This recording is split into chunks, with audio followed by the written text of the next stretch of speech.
Do you have like a white eyeshadow on? If I do, it's left over from yesterday. I didn't shower. I was gonna say, it looks pretty. Yeah, you missed that fun little chat too.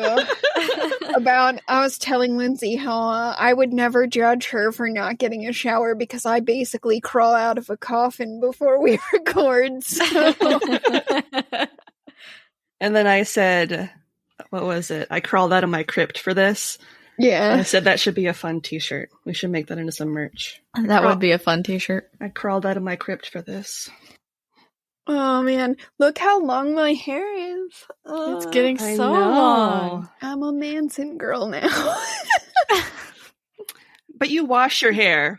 I do wash it. That is true. I washed it a few hours ago, and it's wavy and gross now because I didn't dry it or run a straightener over it. So you get all this goodness. All that gorgeousness is what you're saying. Yum. Coffin hair. Still smells like the crypt. Oh my god. That's like my signature scent. There you go. Smells like the crypt. Oh my god. Ode to Ashley. That sounds right. Smells like dirt and death. Listen, I know what I'm about. I'm not trying to sugarcoat it. And Red Bull? A little bit of Red Bull. Maybe a small amount of Dr. Pepper. I don't know. Am I detecting notes of Red Bull? Yes, you are, because that's all my blood is anymore. I can smell the taurine. Oh my god.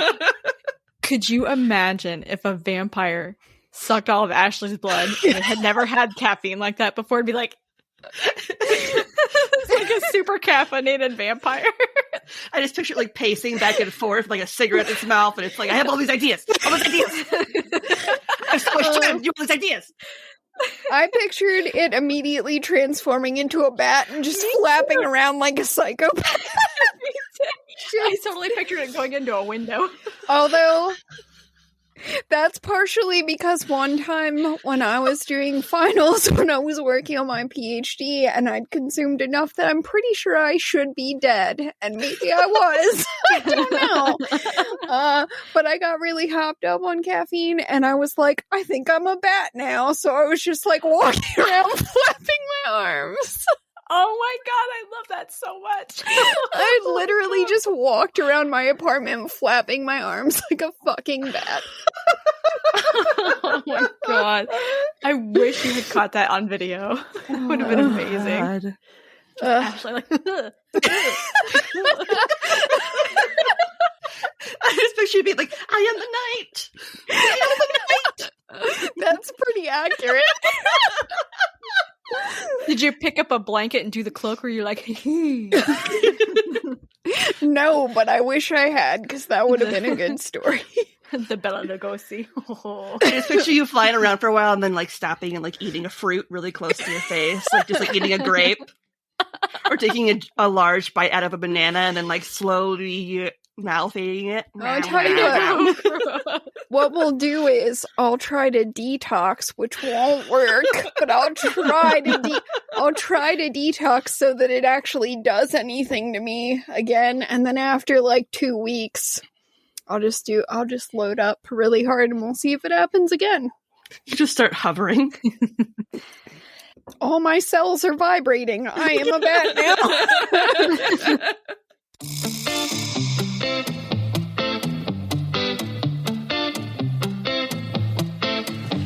Welcome to Pineapple Pizza Podcast, where we're serving up delicious slices of mythology, cryptozoology, and urban legends. It's an interesting combination of flavors, a bit weird, but it works. Today's special is the French folktale Bluebeard. Oh, that's right. Yep, it's Bluebeard. I'm your hostess, Ashley, and with me today, as always, are the lovely, talented, and amazing Emily and Lindsay. Hey! Hello! Hello. Are you prepared to be kind of uncomfortable, but hopefully fascinated? Always. I am prepared to see how much you're going to enjoy making us uncomfortable because I just picture the grin. Because the truth is, we all know I'm a little bit of a sadist, and that's okay. And it's fine, because I'm a little bit of a masochist, so that's why we're best friends. Yep. So there you go, listeners. You know what you're in for. Lindsay's like, give me more, give me more. And Ashley's like, take it. Ruined my life. Oh, honey, I would love to. Oh my god. Shit's about to get weird, so. It usually does on this show. That's true. Hello, River. I'm glad you could join us. My dog is here, so that's gonna be fun. All right, so let's get this started with my lovely list of sources. All right, so we have the actual story Bluebeard by Charles Perrault, which I accessed on pit.edu. I have a couple of Wikipedia pages. I have one just on Bluebeard and one on Gilles de Rais. I have an article from Encyclopedia Britannica called Gilles de Rais. Wow, sorry. My dog just did something weird and I have to reread that title.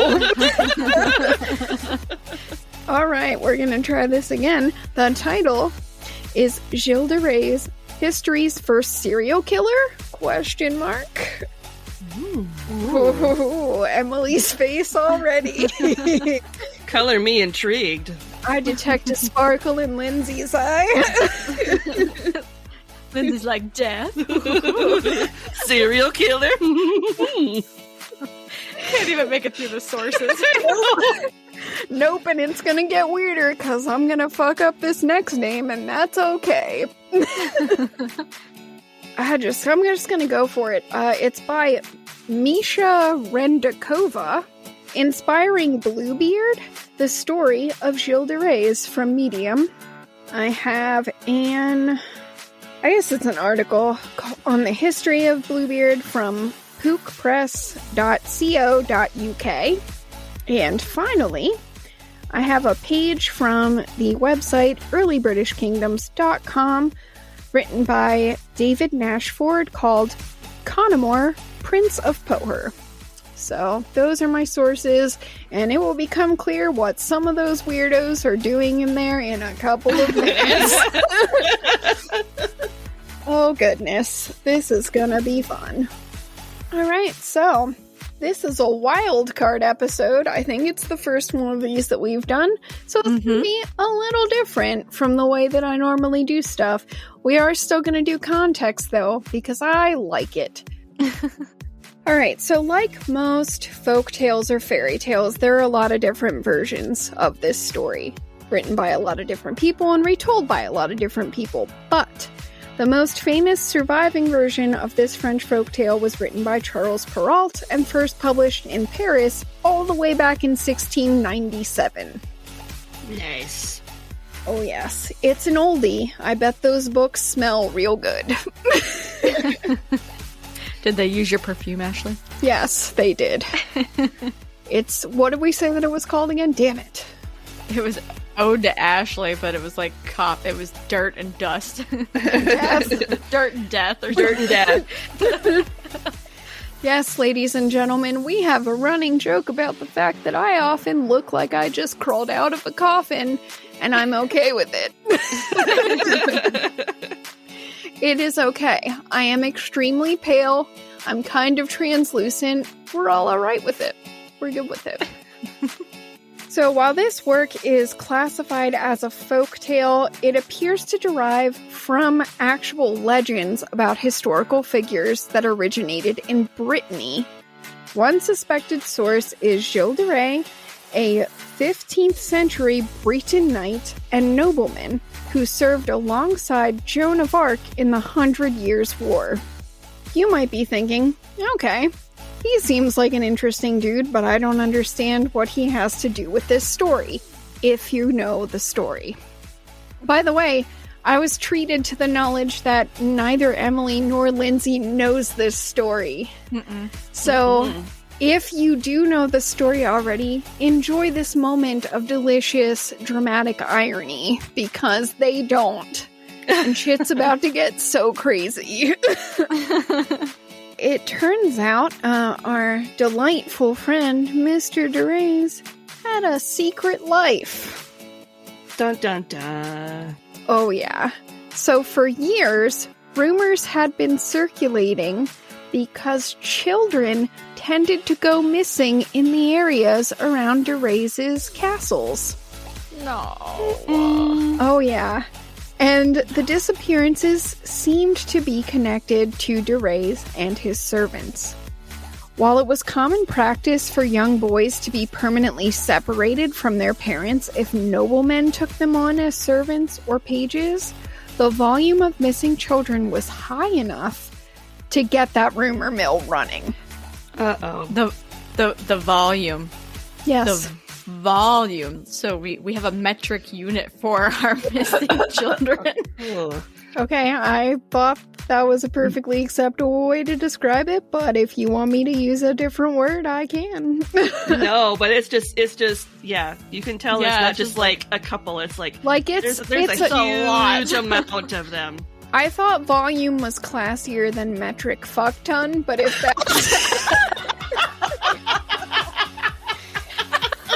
that's like a better unit, we can definitely use it. God. We need to start using that going forward. You can. I've been using it for a number of years. It always gets a laugh. But yeah, it's a lot of fucking kids. Okay, it's a lot. It's like so harsh to use with children. A metric fuck ton of children. Well, it doesn't work to measure them in half toddlers because they're already. Oh my god. Fair. That's a fair point. Okay, everyone hates me already because I'm like laughing about missing children. They went a long time ago, so I'm not that bad of a person. Yeah. I'm a little horrible, but it's fine. People died of way worse things back then, so missing kids is like the least of their problems, probably. Oh no, it's definitely gonna get a lot worse. Oh no. Yay! Lindsay!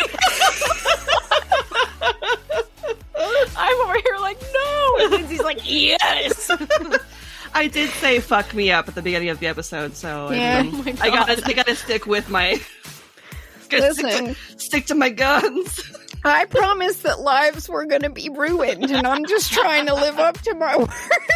Oh my god. It's the actual story's a folktale, so I feel like it's okay. But this shit was real. So in September of 1440, it's a folktale, so it's okay. But this is actually real. this part is real. The story that we're gonna do is not real, though. Okay. But yeah, in September of 1440, Derez was involved in a dispute with a priest. I'm gonna pause for a second. A dispute with a priest. Did they get into fisticuffs? No. Alright, so he got into a dispute with a priest, and being the super reasonable person that he was like, you know what? I know how to solve this, and he kidnapped the priest. What? That escalated quickly. He straight up kidnapped the priest and was like, problem solved. I'm trying to math this one. I'm mad at you. We're in a battle, so I'm gonna stick you by my side and you're stuck with me. Like, how does that work? Don't you want to not be around the person that you're in a dispute with? Not if you can falsely imprison them. Fair. So yeah, anyway, this definitely led to Derez getting arrested. So not a smart move, it turns out. You probably shouldn't just kidnap a priest. If you are already into a bunch of other shady shit that people might find out if they look too closely at you. Yep. So ultimately, Gilles de Reyes was tried on a variety of charges, including heresy, but hey, who wasn't back in the day? I mean, I definitely would have been burned at the stake, and that's fine. Oh, yeah. Yeah.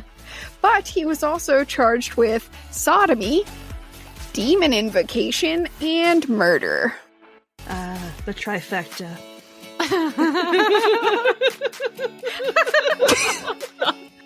I wasn't ready for that. Sorry. All right. Wasn't prepared for that to happen, but that's... You know what? It's okay, because I bet that priest was not prepared to be kidnapped. So at the trial, it came out that witnesses had actually seen DeRay's servants disposing of dozens of children's bodies at one of his castles back in 1437. Dozens.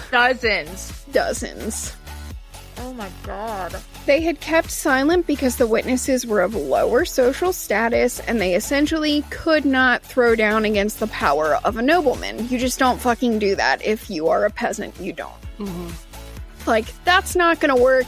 It's not gonna end well for you. You have to wait till he kidnaps a priest. Yep. Then it's Just safe. bide your time. Then everyone's like, well, he sinned against the church, so your word has more value now, peasant. My time has come!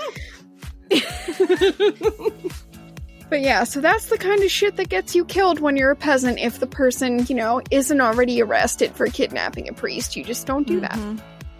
On October 22nd, 1440, after being threatened with torture, Gilles de Rais confessed to murdering over 100 children in the course of a decade. Oh my god. His exact number of victims is unknown and has been hypothesized as reaching anywhere from 140 to 600. Jesus. How? How?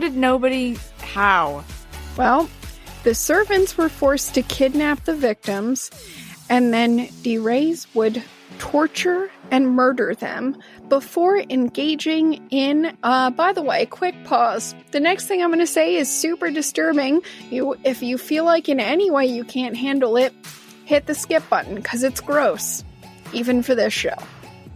So before engaging in necrophilia with the corpses, which is where that sodomy charge was coming from. God. Oh my god.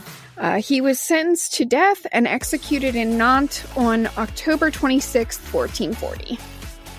Now, another possible historical source for Bluebeard is the early Breton king known as Connemore the Accursed, who dates back to the 6th century, so that is the 500s for our friends who struggle with centuries. You are welcome. I am a bad person. I laugh about inappropriate things, but I will at least tell you approximately what year things happened. Connemore dreamt of ruling all of Brittany and set out to conquer the neighboring kingdoms that comprised the loosely defined country of Brittany. So, it was kind of a rough space back in the 500s. He was like, this squiggly area here. This is pretty much what I want. And then he just set out to capture all of the parts of the squiggly area. As one does. Yeah, that's how history works. You just set your sights on a squiggly area and then you conquer it. Along the way, he did what many rulers do. He got married to shore up his hold over the neighboring lands, where the people weren't really that big of a fan of him because he murdered a bunch of them. They didn't like that. So he was like, alright, I'm gonna win your allegiance by marrying someone from here so that you stop rebelling against me. But, much like ass-face Henry VIII, I just really hate Henry VIII for like a lot of reasons, but yeah. Much like Henry VIII, Connemore had a nasty habit of losing his wives to untimely deaths. Hate when that happens. Yeah, yep. It's so inconvenient. It's like you just marry them, everything's great, and then, oh, she's dead. I guess I get to cry about it for 2 days and marry someone else. Just marry her handmaiden or something, it's fine. Marry, rinse, repeat, it's fine. Women, we're interchangeable. Totally. Given how long ago this all took place, it's difficult to pin down the facts of what happened. Some retellings include supernatural elements that, for obvious reasons, we're skeptical about looking back at them from the point where we are in history now. But the short version is this. Connemore had already taken and lost, lost as in he murdered them, but, lost in air quotes, at least 3 wives, although some versions say as many as 5. Oh, he was busy. Oh yeah, he was. Before he set his sights on Trefine, a good and virtuous woman who refused to marry him because of his reputation for cruelty. He won, again in air quotes, her over by threatening to invade her father's kingdom and murder a bunch of people. I mean, swoon. Yep. That's a great way to start a marriage. Yep. Blackmail is just so romantic, am I right? You gotta get it. He's really into you when he's like, I will murder everyone if you don't marry me. And you're like, oh my god. Lady boner. I've never heard something so romantic in my life. Take me now. Emily. Just throw your dirty old 600s panties at him. It's like burlap. You're like, hold on one second. Like 10 minutes later, after you unlace everything, you throw it at him. Out come the lice. He's like, yes. Smells like victory. Oh my god, no. No. Ashley, you give us something terrible. We have to make laughter out of it. Oh, okay, no more old panties. So anyway, she was a good person, and she was like, fine, I guess I'm gonna sacrifice myself and marry this guy because I don't want him to murder a bunch of innocent people. And at first, things weren't so bad.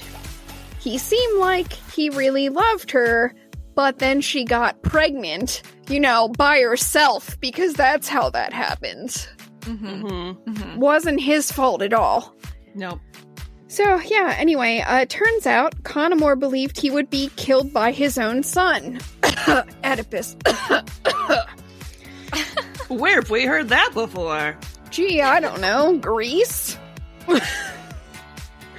So, basically the fact that she was pregnant was a huge problem for him, because he didn't want to have any kids, because if you don't have any kids, they can't murder you. You know how that works. So he began to plot his wife's murder instead, like, if I kill you, you can't have the baby, and then I win, because I get to stay alive. Trefine noticed that he was treating her really coldly, and basically was like, yeah, I'm fucked. Like, I'm gonna get killed soon, because that's what this guy does. Yep. So one night, she decided to escape, and went down to the royal crypt, having heard rumors that there was a secret passage that led out of the castle from the crypt. Is this where, like, the old Jafar shows up? No, it's not. This is when Ashley sits up in bed. It is, yes. Fun fact, I'm in one of the coffins, and that's how I know this story.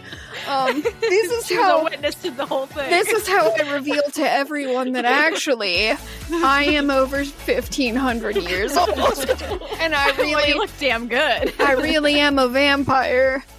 Yeah, I've been meaning to tell you. That's why I'm always hydrating so my skin doesn't fall off. It is, actually. When you're 1,500 years old, you can't drink enough water.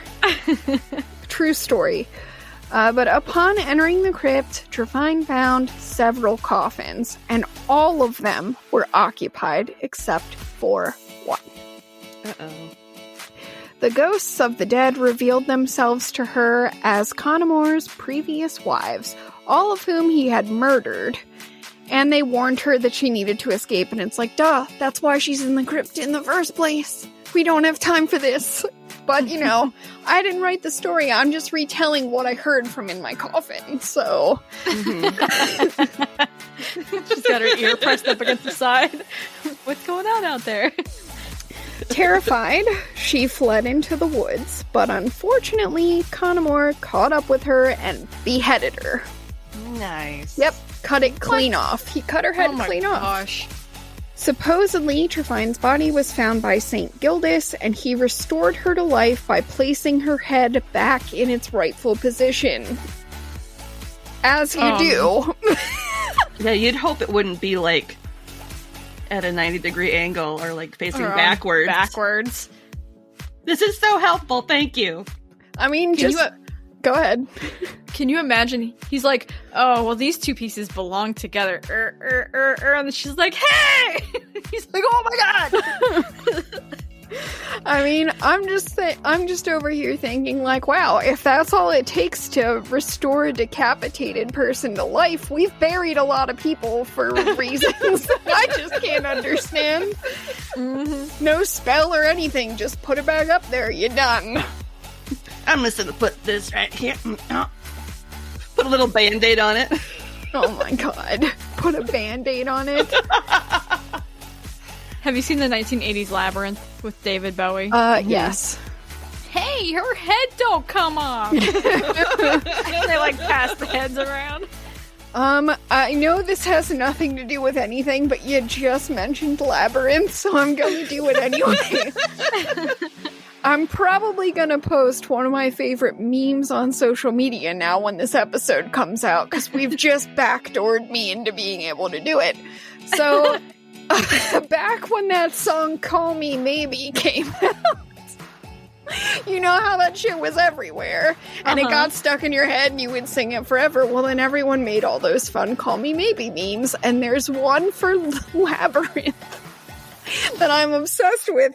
So it's just a picture of Jareth the Goblin King, and it says, hey, I just met you, and this is crazy, but here's my labyrinth. I stole your baby. Yes. That's amazing. It's happening. I've been wanting to sneak that into Instagram for a while now. Nice. You're welcome. Hashtag winning. Alright, so it's important to understand that the events of today's main course were probably to some extent inspired by real-life incidents in order to fully appreciate how a story so gruesome could not only come to be, but could be told and retold, surviving for centuries. You see, while almost every folktale has a greater lesson, Bluebeard has perhaps the most important lesson of all. Watch your step when it comes to other people's secrets, because even the person you share a bed with might kill you to keep you quiet. Whoops. That's so dark. It's always the husband anyway. Yeah, it is. Or, you know, the boyfriend if they're not married yet. Whatever. Alright, so we are finished with our appetizers. I'll be back with the main course right after this break.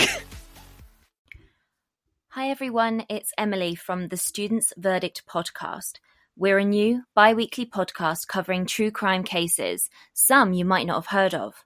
So far we've covered cases such as The Monster of Worcester and the disappearance of Marlene Oakes. The Students' Verdict is available on Apple Podcasts, Spotify, Stitcher, Google Play and Spreaker. Also, find us on Twitter, Instagram, YouTube and Facebook. And remember to keep living the dream.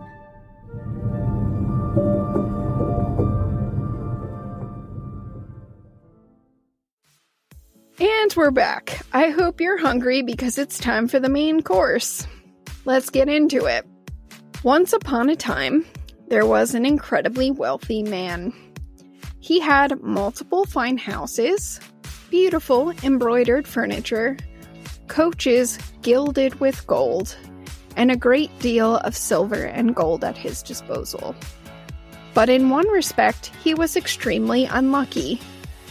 He had a blue beard. This beard made him so ugly that women and girls all ran from him. One of his neighbors was a highly respectable woman, and she had 2 beautiful daughters. Bluebeard desired to marry one of them, but he left it to their mother to choose which of her daughters would be his bride. Neither of them wanted to marry him, in part because of his hideous blue beard, but Also because he'd had several wives already, and no one knew what had happened to any of them. That's a red flag.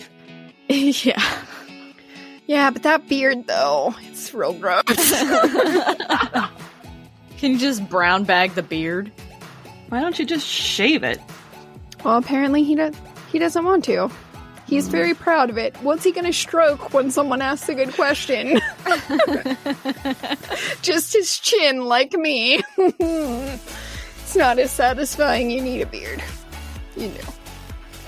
To win them over, Bluebeard took both daughters, their mother, and 3 or 4 ladies of their acquaintance, as well as a few other youths from the neighborhood to spend a week at one of his houses in the country.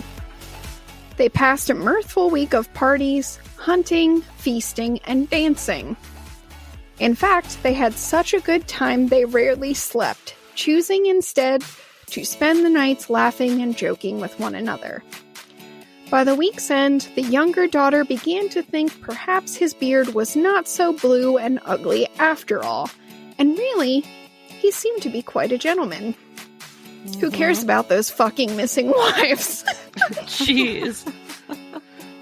As soon as they returned from the country, the marriage took place. Because, that's how they do back in the olden days. Yep. You don't, get to know each other. You just get married, because that's how they rolled. So, immediately, boom, married. About a month later, Bluebeard told his new wife that his business affairs required tending, and so he must journey the country for at least 6 weeks. He said he did not want her to be lonely in his absence, so she was to send for any friends or acquaintances she wished, and could even take her guests into the country if she wanted, to make good cheer while he was away. He handed over to her his key ring, and told her the purpose of each key. 2 were for the large wardrobes containing his best furniture. Another opened the storage of his gold and silver plate. 2 others were for his strong boxes, which contained all of his money. A few more unlocked the caskets holding his jewels, not his testicles. Or his ex-wives. Well, no, they're not in the caskets. It's not that kind of casket. These are jewel caskets. It's where you keep your fancy rubies and stuff. I mean, there are ways to compact. We talking about chopping people up? Yes, we're talking about chopping people up. Chop. I don't know if they're big enough for that, but maybe if you cut...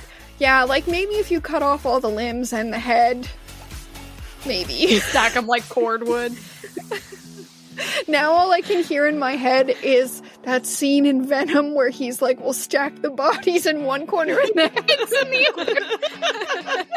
other. And then he's like, why? And Venom's like, pile of bodies, pile of heads.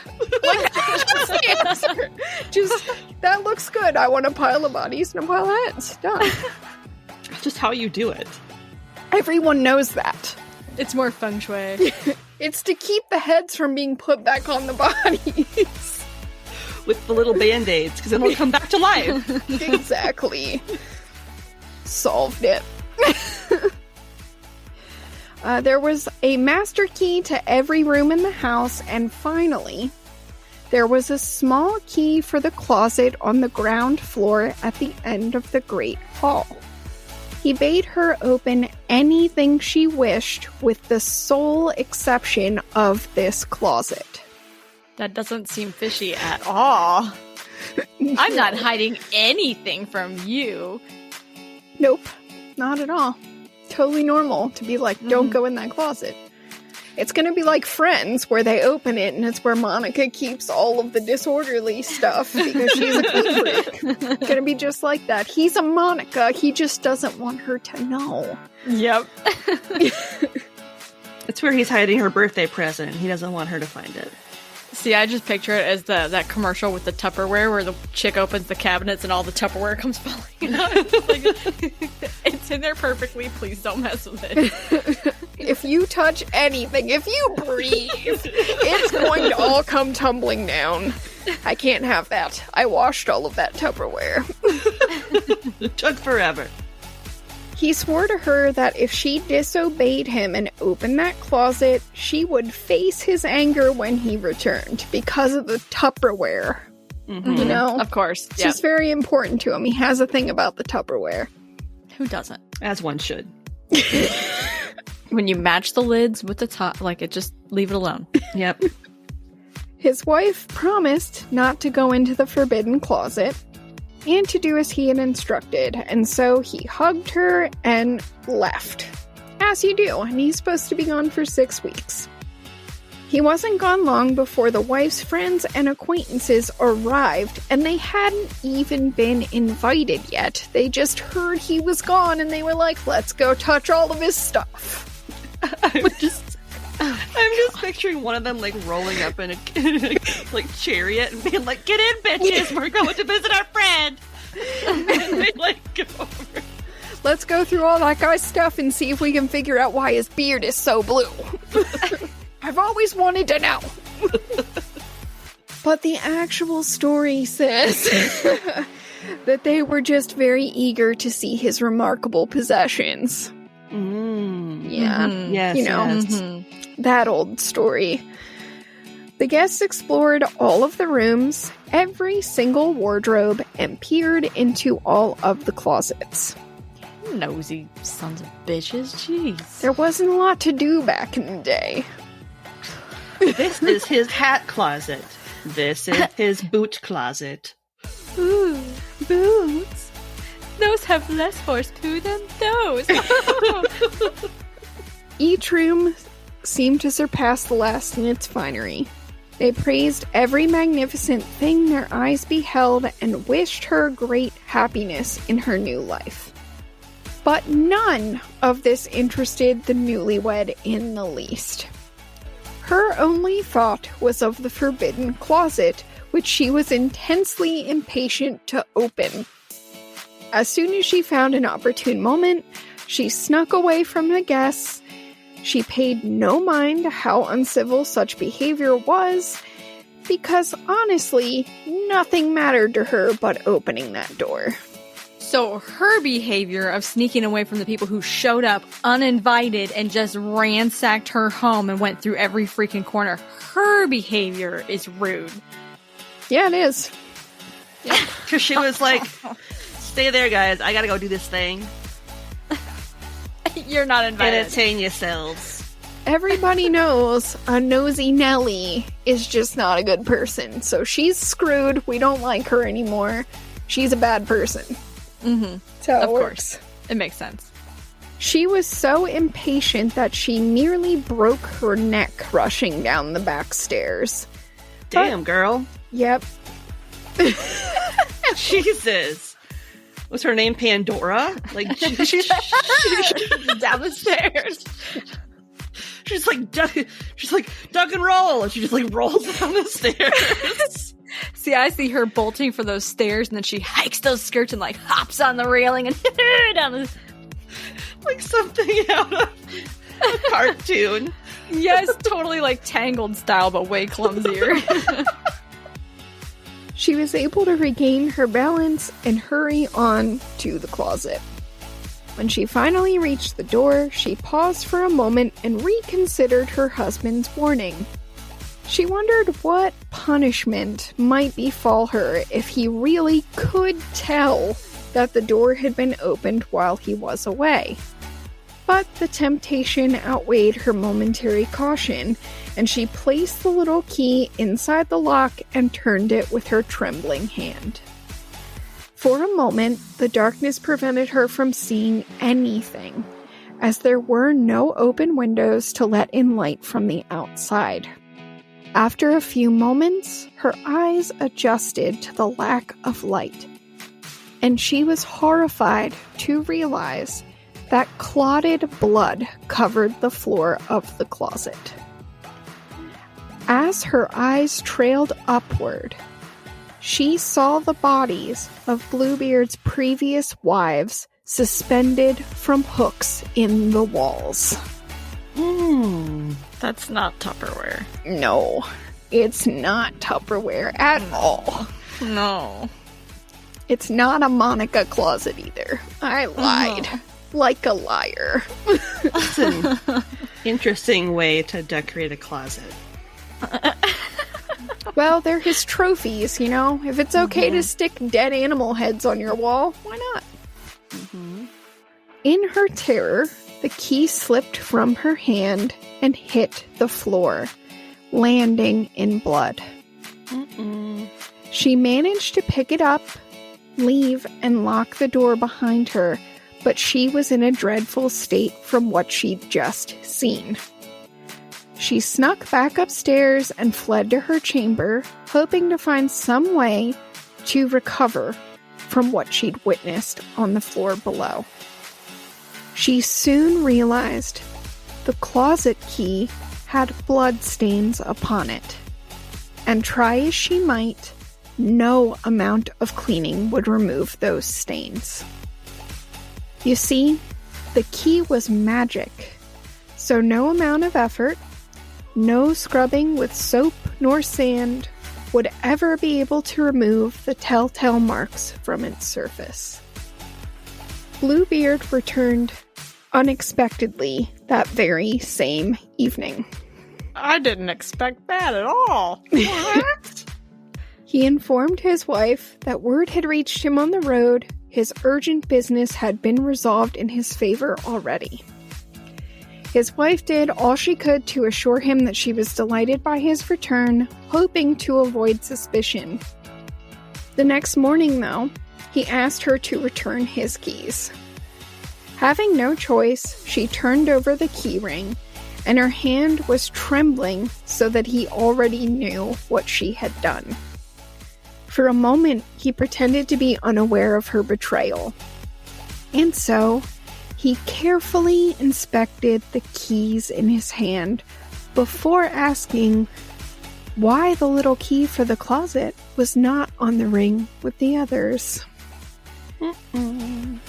She said that she must have left it upstairs by accident, and he bade her to fetch it at once. After several attempts on her part to distract him, all of which failed, she finally had no choice but to give him the key, which still bore the bloodstains. He looked at it for a short while and then said, "Why is there blood on this key?" Her complexion as pale as death.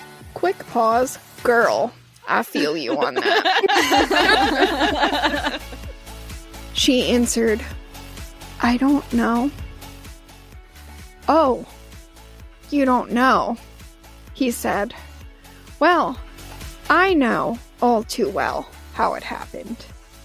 Admit you went into my closet." When she didn't respond, he continued, "Very well. It's time for you to take your place among the other women you saw there." Ew, that just gave me chills. She threw herself at his feet, begging for forgiveness and swearing never to disobey him again.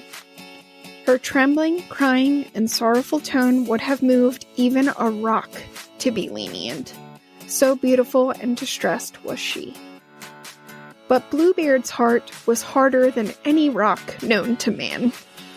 He was not moved by her display. "You must die for your disobedience," he growled. Knowing he would not forgive her, she said, "Very well. If I am to die, please give me at least a short time to pray." He told her she could have 15 minutes and not a moment longer. Then he walked away. After he'd gone, she called out to her sister Anne and begged her to go to the top of the tower to see if their brothers were coming, for they'd promised to come visit her that day. If Anne saw them, she was to gesture to them to hasten their arrival. Anne did as her sister had asked, but she could see nothing from the tower but a cloud of dust in the sunlight and some grass. Meanwhile, Bluebeard had armed himself with a large saber. He called out to his wife to come down to him at once, or he would come up to get her. She tried to stall him for as long as she could, but alas, her sister saw only a flock of sheep from the tower. His wife swallowed dryly as Bluebeard yelled to her once more that she must come down to face her fate or he would come up to get her. "I'm coming," she called back. Just then, Anne finally spied 2 horsemen in the distance, but they were still quite a long way off. She gestured as wildly as she could to get their attention, to bid them to make the greatest haste. But then Bluebeard shouted out so loudly he made the house itself tremble. Knowing she could not put him off any longer, his fearful, desperate wife walked down to him and once more threw herself at his feet, crying and begging for mercy. He said her whimpering meant nothing to him, and that she had to die. Then Bluebeard took her up by the hair and lifted her. As he did, he lifted the great sword with the other hand, preparing to strike her head from her shoulders. She weakly asked for just one more moment to collect herself, but he told her no, her time was up. At the instant he prepared to strike, there was a loud knocking at the gate that gave him pause. The gate flung open and 2 horsemen entered. They leapt from their mounts and charged toward the house with their swords drawn. Bluebeard recognized them as his wife's brothers. In fear, he released her at once and fled, hoping to save his own life, but the brothers were much faster than he was. They overtook him before he could even reach the porch steps, and each of them ran a sword through his body before leaving the corpse on the ground. Nice. Can't say I feel bad for him at all. Nope. Nope, not even a little bit. Couldn't have happened to a nicer guy. He was a real winner. The poor wife still lay collapsed on the floor, knowing how close she'd come to dying. She could not find the strength to rise or welcome her brothers, let alone thank them for saving her life. Bluebeard had no heirs, so his wife ended up inheriting all of his wealth and property. She used some part of the fortune to help her sister Anne marry a young man with whom she'd been in love for a long while. Another part of the estate was used to purchase captain's commissions for her brothers who had saved her life. And the rest she used to secure herself a new marriage to a very worthy gentleman who loved her so well she eventually left behind the horrors of her short-lived marriage to Bluebeard. And that's the end of the story. So, that is dark. Oh my god. Just the idea of being in her position, being pulled up by the hair. Nope. I have goosebumps. All I want to know is, was his Bluebeard purple after they stabbed him? I don't know. It does not say. Because all the blood. I don't know, because how would I know that? I was in the crypt at the time. I was still down there with those dead wives. One of the thoughts that popped into my head when she dropped that key and it landed in blood was, like, is the whole thing magical that the blood is still wet? Because those wives have been dead for a while. That ain't fresh. Yeah. That's not Hello Fresh right there. That's not... Yeah, I was thinking the same thing. I was, like, picturing it being very wet, and then there's being, like that sticky... And there being, like, a spot from where she dropped the key. So even if the key didn't get stained, he'd be able to see that she had dropped the key and the blood that was on the floor. Yep. That's where I went. I totally pictured the same thing. Nice clotted blood floor. Very in style. Very in vogue back in the day. Hard to maintain. If your torture room doesn't have a blood-clotted floor, is it really a torture room? The answer is no. God, I'm such a dick. I just pictured, like, in order for the blood to be quote-unquote, like, fresh, he has to have somebody go down once a week and, like, spritz water on the floor to make sure that Let's freshen this place up. Freshen this place up. Using It yield looks too stale. yield spritzer. Just comes in and like sprays the floor and is like, that's good. And locks it back up. Oh god. Febrezes a place. It's fine. So now that we've finished our main course, it's time to take a quick break to cleanse the palate before dessert. Welcome back. I hope you're ready for dessert, because it's ready to go. Alright, so because this is a wildcard episode, we're not gonna do a thing where I'm like, here's other places that we see this, cause dudes murder their wives all the time.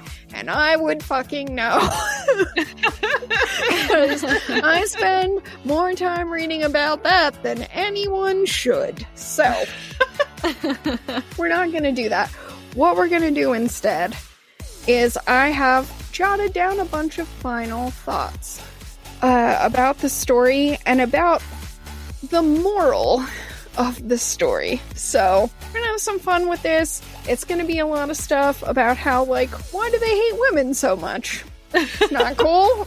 Maybe don't do that, but hey, what do you know? So, like a lot of folk tales, there were actually 2 morals written at the end of the story, and I didn't read them when we finished it because I was saving them for right now because they make me hostile. So let's do this. Okay. So moral number 1, curiosity almost always leads to regret. Once it's satisfied, the cost is seldom worth the temporary satisfaction. Emily. Oh, so it's her fault because she stuck her nose where she shouldn't have stuck it. It's not his fault because he, I don't know, killed his wives. It's her fault for getting too curious. Yeah, she's the one that was curious, so fuck her. She probably should have gotten her head chopped off because that's how the story should have ended. Mm-hmm. I don't like that one. You're not gonna like the next thing I have written down here. At all. Are we ready to see red together? Not blue, like his beard. Red. Hit me. And again, this is what he has... I rephrased them, but this is what he has written at the end of the story. So number 2. If you consider the story logically, you will surely ascertain that these events took place a long time ago. No husband today would demand an impossible task of his wife, and whatever color her husband's beard may be, no wife would fail to let him know who the master of the house is. Who wrote this and when? Charles Perrault. I gotta check the year. It's 16 It was like something. 1690. 1697. I'm really glad I checked because I was going to say 1692 and that was wrong. And ladies and gentlemen, that's because I was thinking of 1492. When Columbus sailed the ocean blue to commit a genocide. Oh my god. Or, perhaps a second genocide. He's a bad man. That's the story. Yeah. But you know who else is a bad man? Charles Perrault. You know what? Number 1. Fuck you. Yeah, exactly. Yes. 100%. Number 1, it's not an impossible task to be like, don't open this closet. Women are not such like desperate, weak-minded creatures that as soon as someone's like, don't look in there, we're gonna be like, aha, I don't care if he gave me a really terrifying warning and he has a bunch of missing wives, I'm gonna open that. We're not dumb. Fuck you. Alright? Number 2, no man is my master. Mm-hmm. No man is my master. You're not my master. Ever. Fuck you. Mm-hmm. And by the way, you can shove your story up your ass because men murder women all the time. So get out. Obviously, Perrault is both sexist and a naive jerk.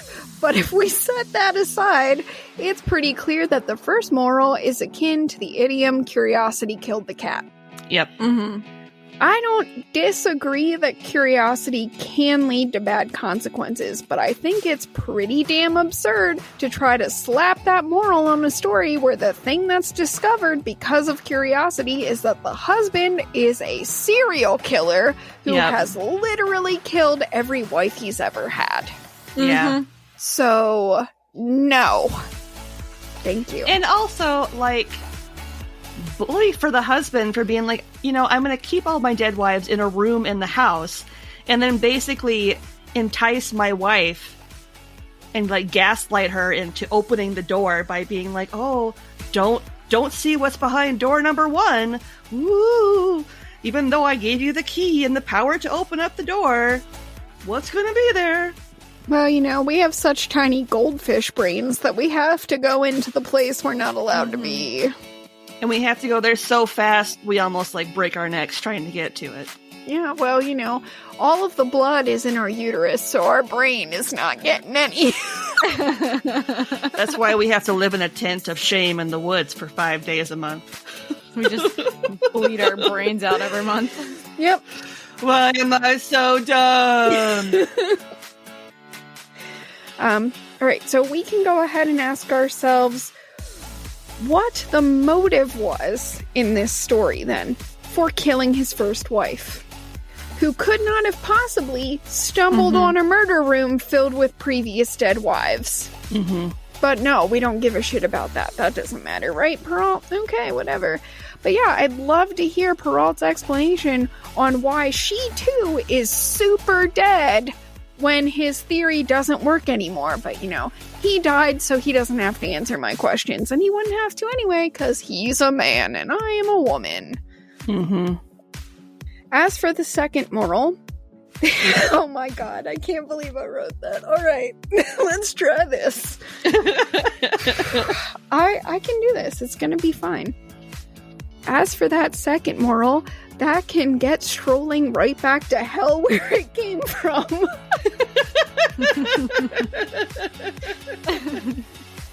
Men are not the masters of their wives, and a lot of them seem to have difficulty just cleaning up after themselves. So, Perrault, you can shove off with that one too. My dog is flipping out. That is the noise you are hearing in the background. So, I wrote my own moral for this story because it's better than his. So, he can go pound sand because he's dead and I don't need his opinion. So, new moral of the story. If you marry someone who has a secret room that you're never allowed to open, get a divorce or make your peace with the fact that they're probably hiding the fact that they're a serial killer or some kind of human trafficker or child pornographer. There's absolutely no reasonable explanation for an entire room to be kept locked and completely off limits to you in your own home.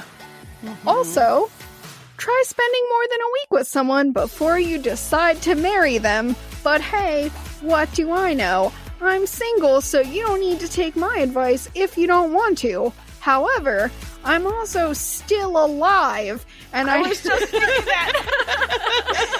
And I have a true crime podcast, so I know a few things. I'm just saying. Another moral that could be added to that would be trust your gut. If your first impressions of somebody are, hey, this guy is really creepy and I'm very uncomfortable with the idea of marrying him, even after being at his place for a full week, trust your gut. It's not going to lead you astray. Yeah, I don't really think I want to go with this guy because all his wives are missing. Mm-hmm. Yeah, maybe focus more on the fact that someone's previous partners have a weird habit of disappearing mysteriously and care less about their beard, which doesn't actually matter very much unless it's full of clotted blood. Alright, I'm enraged. I was already hot, but I'm even, hotter now, so I'm probably, tomato color. Well, I would be if I had any color at all. If you had any blood that could go to your head instead of to your uterus. Well, that's my secret. I don't have any blood pumping through me at all because I'm already dead. Right, so do either of you have any fun things that are not murder related? Or, you know what, Lindsay, if it needs to be murder related, that's okay. That you would like to share before we wrap things up? One thing I can share is I'm sitting in my new office chair that I got from my sister-in-law, and it is super comfy. It's like one of those really nice, like, it looks like a recliner type of chair, but it's an office chair and it's got cushy, comfy upholstery on it. I'm liking it. Makes my back Your happy. tush is happy? Makes my back happy. You asked if her tush is happy. Uh-huh. I mean, my ass is pretty happy, and so is my lower back. So, Yeah. I hate, like, finding a chair that's, like, really good for your lower back is really difficult. it is. Well, that's because the human body is stupid. The fact that we're upright is dumb. Like, gravity says no. Now I'm just picturing, like, all of us are just like laying on gurneys doing our podcast. Our body's stupid. We should always be laying on our backs as we podcast. I'm a little horrified because what I'm now imagining is a bunch of human skeletons painted green singing Defying Gravity. That's amazing. T-shirt right there. You can't bring me down, gravity. You can't. You can make everything hurt like a son of a bitch, but I will stand upright if that's what I want. You can make everything sag, but I'm still standing, damn it. I think that's a really good positive thing, though, because, like, a good chair is hard to find. Mhm. It really is, especially if it's actually supportive to your spine. Yes. I was using a wooden rocking chair before, so this is much better. Ouch. Because I like Jesus. being creepy. You are no. You, my friend, are definitely a masochist. I like to be as uncomfortable as possible. That's when I do my best work. Yes, hurt me so good, gravity. It hurts so good. All right, Emily, do you have any good things that you want to share that aren't weird, that we're not going to make sexual jokes about? Yeah. I do. Or that we will make sexual jokes about? Well, this one has to do with nuts. Okay. I'm ready. I just presented my research findings dealing with the nut rot pathogen, and it went really, really well. So that was my thesis research, and people were really excited about it and super into it. I've actually had people reach out and ask me to present it at other conferences now, so I'm very excited. That's my good news. That's awesome. Yay. Lindsay sat in on it, and I'm sure her eyes glazed over more than once. No, I Please. I thought it was really good. It was really interesting because at one point you're talking about how, when you go for walks through nature, you'll see like acorns on the ground, and I can't remember what the other nut was, but you mentioned another, but you never see chestnuts. And I was like, you know what? I don't think I've ever seen a chestnut like in the wild ever. Like I wouldn't be able to pick it out from anything. So that got me thinking. And then obviously you used a lot of big words that I don't understand, but yeah, I was able to like follow along with it. So I got the gist of it. Yeah, it went really well. And I was very pleased, and thank you for coming. Yeah. Even if some of it was a little over your head, I totally get that. I sit through plenty of talks where I'm just like, duh. I do science, you do science, okay. Do you put poop in the freezer? It's only real science if you freeze it. I have frozen my stuff too, so Oh my God. mine might make more sense. Last I checked, nuts don't poop, so. I don't even know what to do. I'm just like, how am I going to reel this back in? I don't know. So Ashley, I got to play with rotten nuts, and then I got to tell people about how those rotten nuts were fun. Yeah. Oh. Mm-hmm. I don't know if I have anything good or not. Well, I guess it's good. I finally got my first COVID shot, so I guess that's good. Yay. Yeah. I didn't do super well because I have a really big problem with needles because they give me a lot of anxiety, and I don't like them at all. So either because of all of the anxiety or because of the shot, I don't really know which one, but I did come home and immediately barf. But that's okay. You know what? No, it's okay. I only threw up once. It's fine. It's done. I was really tired for a couple of days, but other than that, I got one down. I got one left. So that's good. That's really good that you got your first dose and you're on your way. That's got to feel like a relief that there's some normality within sight. It does, but I will not really feel better until the second one's done because I just don't like needles, and it's not. I would love to just be able to be like, it's not a big deal, but I'm still gonna probably have like a ton of anxiety. Yeah. It'll be better at least this time because I know I'm not gonna have an allergic reaction because last time I did not know for sure whether or not that would happen. But that's okay. I got over it. I did what I'm supposed to do, and that's all that matters. Phobias suck, man. I have a lot of them because I am a basket case, and that's okay. Green Day says it's fine, so that's all that matters. Whew, all right, so before we close up the restaurant, I am going to read a lovely review from one of our very satisfied guests, if my dog will stop whining. This one is from someone with the username over 69,000, and they titled it Great Podcast. The review says, this show is super fun, interesting, and very well researched. The hosts are all great and have really good chemistry together. I love the topics they cover, and the way they're presented makes for a good listening experience. Check it out for yourself. Nice. Thank you for your kind words, over 69,000. We appreciate it. Especially the well-researched part. Yeah. We're feeling pretty good. Like, dust the shoulders off with that one. Oh, or is that what we're doing now? Does that make you a pimp? You just... I'm just getting the crypt dust off my shoulders after coming out to go to the library and research.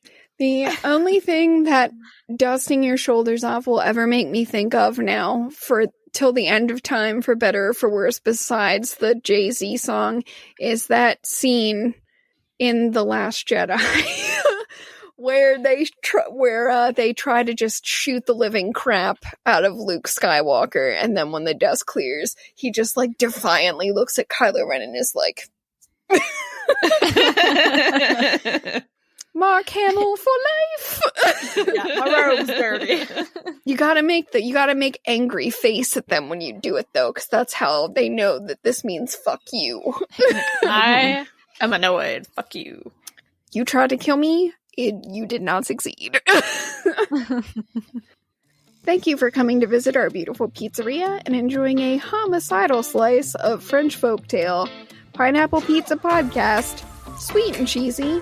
Not everyone understands our awesomeness, but we're glad that you do? ? If you're enjoying the show and you'd like to help support us, check out our TeePublic shop for some amazingly fun and funny merch. Or if you want to do a one-time donation, you can do that on buymeacoffee.com and buy us a fresh slice, because we can never get enough of basically anything, if we're being honest. If you absolutely love the show and you want to check out some fantastic bonus content, you can become a donor on Patreon and earn all kinds of amazing benefits. We have 3 tiers to accommodate almost any budget. The $3 Mythbuster, $7 Cryptid Hunter, and $15 Storyteller. Become a patron today and start enjoying all the perks and extra content right away. Don't forget, you can find us on Twitter and Instagram at PineAppPizzaPod. That's PineApp, A-P-P, Pizza Pod. You can also send us questions, comments, and topic ideas at pineapppizzapod@gmail.com. Remember, there's the 2 P's in app. Otherwise, you're emailing someone else, and I don't want to be held responsible for that. Thanks for stopping in for some deliciously weird morsels, and just remember, no matter how you slice it, You're awesome. And we love you.